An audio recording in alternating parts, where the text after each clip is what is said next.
Eat Bulaga, the clone artist at ka-voice ni Matt Monroe na si Roel Carino, hindi na makakasamang magtanghal sa isang festival sa San Jose City, Nueva Ecija. Nakatakda sanang magtanghal ngayong darating na Biyernes ng gabi, April 24, si Roel Carino.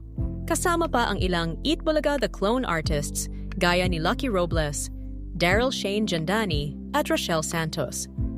Sa San Jose City, Nueva Ecija, sa gabi ng mamamayan para sa patuloy na pagdiriwang nila ng taunang Pag-ibang Damara Festival. Pero dahil nga sa hindi inaasahang pangyayari, hindi na makakasama si Roel Carino sa Nueva Ecija dahil kinakailangan niya magpahinga ng ilang linggo para sa recovery matapos ang kanyang gallbladder removal surgery noong isang araw.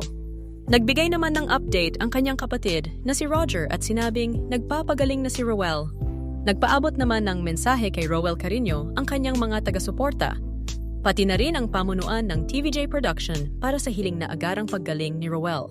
Samantala, wala pang announcement ang pamunuan ng nasabing event kung sinong clone artist ang hahalili kay Roel Carino.